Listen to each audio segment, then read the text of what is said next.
ಪ್ರಿಯರೇ, ಕರ್ತನು 11 ತಿಂಗಳುಗಳ ಕಾಲ ಕಾದು ನಮ್ಮನ್ನು 12ನೇ ತಿಂಗಳಕ್ಕೆ ಕಾಲಿಟ್ಟಿದ್ದಕ್ಕಾಗಿ ನಾವು ಆತನನ್ನು ಸ್ತೋತ್ರ ಮಾಡೋಣ. ಸ್ತೋತ್ರಪ್ಪ. ಯಾಕಂದರೆ ಈ ಕಳೆದ 11 ತಿಂಗಳುಗಳ ಕಾಲ ಕರ್ತನು ನಮ್ಮನ್ನು ಕಾದಂಥ ರೀತಿ ನಿಜಕ್ಕೂ ಅದ್ಭುತ. ಕೆಲಸ ಇತ್ತೋ ಕೆಲಸ ಇಲ್ಲವೋ, ಆದರೆ ನಮ್ಮ ಕುಟುಂಬಗಳನ್ನು ನಡೆಸಿದ್ದಾನೆ. ನಮ್ಮ ಕುಟುಂಬಗಳಲ್ಲಿ ಕರ್ತನು ಆರೋಗ್ಯವನ್ನು ಕೊಟ್ಟಿದ್ದಾನೆ. ನಮ್ಮ ಕುಟುಂಬಗಳು ಸದಾಕಾಲ ಆತನ ಕದಂಬ ಬಾಹುಗಳಲ್ಲಿ ಕೋಳಿ ತನ್ನ ಮರಿಗಳನ್ನು ಕಾಯುವ ಹಾಗೆ ಕರ್ತನು ಈ 11 ತಿಂಗಳ ಕಾಲ ನಮ್ಮನ್ನು ಕಾದಿದ್ದಾನೆ. ಈ ಹೊಸ ವರ್ಷಕ್ಕೆ ನಾವು ಕಾಲಿಡುವಂಥ ಸಂದರ್ಭದಲ್ಲಿ ಹೊಸ ತಿಂಗಳಿನ ಮೊದಲನೇ ದಿವಸ ನಾವು ಕರ್ತನೊಂದಿಗೆ ನಡೆಯೋಣ. ನಾವು ಸಂಪೂರ್ಣವಾಗಿ ಕರ್ತನೊಂದಿಗೆ ನಡೆಯುವಂಥದ್ದು ಬಹಳ ಮುಖ್ಯ. ಕರ್ತನೊಂದಿಗೆ ನಡೆಯುವಂಥದ್ದು ಅಂದರೆ ಪ್ರತಿನಿತ್ಯ ದೇವರ ವಾಗ್ದಾನಗಳೊಂದಿಗೆ, ಪ್ರತಿನಿತ್ಯ ಸತ್ಯವೇದದ ಜೊತೆ, ಪ್ರತಿನಿತ್ಯ ಪ್ರಾರ್ಥನೆಯ ಜೊತೆ ನಾವು ಆತನೊಂದಿಗೆ ಮುಖಾಮುಖಿಯಾಗಿ ನಾವು ನಡೆಯುವಂಥದ್ದಾಗಿದೆ. ಅಂದರೆ ನಾವು ಪಾಪವನ್ನು ದ್ವೇಷಿಸಬೇಕಾಗಿದೆ.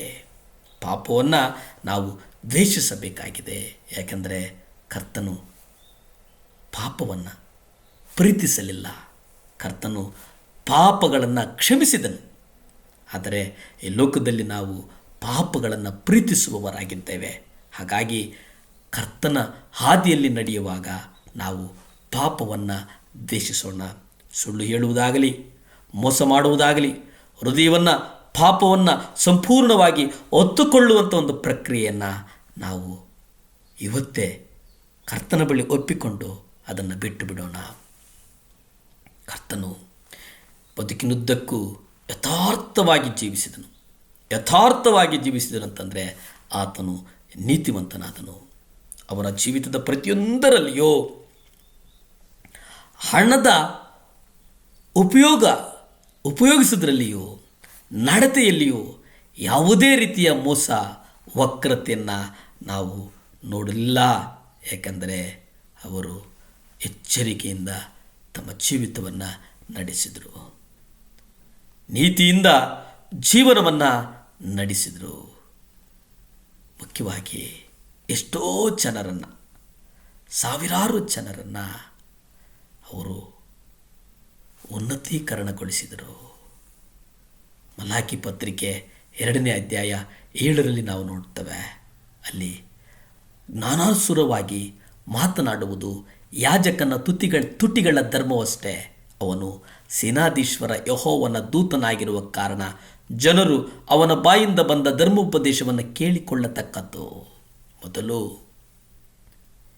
2 ವಚನಗಳಲ್ಲಿ ಒಬ್ಬ ನಿಜ ಸೇವಕ ಹೇಗಿರಬೇಕು ಅನ್ನುವುದನ್ನು ಯಥಾರ್ಥವಾಗಿ ತೋರಿಸ್ತಾರೆ. ಅಂದರೆ ಜನರನ್ನು ಪಾಪಗಳಿಂದ ತಿರುಗಿಸಿದರು. ಪಾಪಗಳ ಕಡೆ ಮುಖ ಮಾಡಲಿಲ್ಲ. ಅವರು ಪಾಪಗಳನ್ನು ನೋಡಿ ಅದರ ಹಿಂದೆ ಹಿಂಬಾಲಿಸಲಿಲ್ಲ. ಆ ಪಾಪದ ವಿರುದ್ಧ ಅವರು ಮುಖವನ್ನು ತಿರುಗಿಸಿದರು.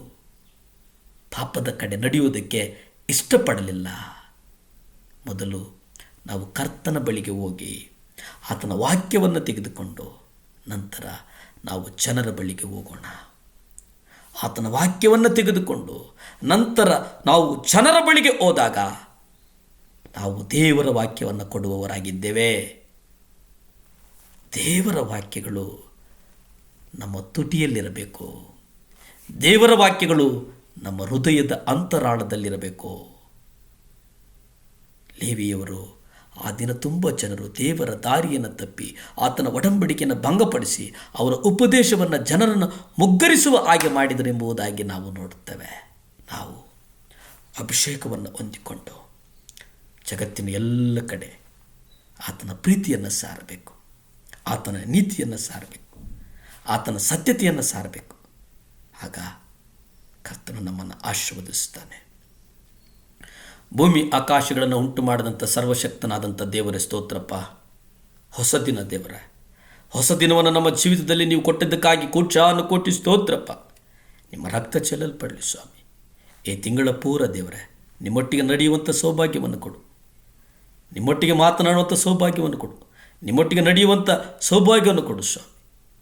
ನಮ್ಮನ್ನು ಆಶೀರ್ವದಿಸಪ್ಪ, ನಮ್ಮ ಮಕ್ಕಳನ್ನು ಆಶೀರ್ವದಿಸಪ್ಪ, ನಮ್ಮ ಕುಟುಂಬಗಳನ್ನು ಆಶೀರ್ವದಿಸಪ್ಪ. ದೇವರೇ, ಯಾರ್ಯಾರು ಈ ಸುವಾರ್ತೆಯನ್ನು ನೋಡ್ತಾ ಇದ್ದಾರೋ ಅವರ ಬೇಕು ಬೇಡುಗಳೇನಿದೆ, ಅವರ ಅಗತ್ಯಗಳೇನಿದೆ, ಅದನ್ನು ಪೂರೈಸು ಸ್ವಾಮಿ. ನೀವು ಪೂರೈಸ್ತೀರಿ ಎಂಬುದಾಗಿ ನಂಬುತ್ತಾ ನನ್ನನ್ನು ನಾನು ಒಪ್ಪಿಸಿಕೊಟ್ಟು, ನನ್ನನ್ನು ನಾನು ತಲೆ ತಗ್ಗಿಸಿ ತಮ್ಮನ್ನು ಹೆಚ್ಚಿಸ್ತಾ ನಜರೇತಿನ ಯೇಸು ಕ್ರಿಸ್ತನ ಅಧಿಕಾರದ ನಾಮದಲ್ಲಿ ಬೇಡಿ ಬಂದು ಪ್ರಾರ್ಥನೆ ಮಾಡಿ ಆಶೀರ್ವಾದಗಳನ್ನು ಹೊಂದಿಕೊಳ್ತಾ ಇದ್ದೀವಿ ಪರಮ ತಂದೆಯೇ. ಆಮೇನ್, ಆಮೇನ್, ಹಲ್ಲೆಲೂಯಾ.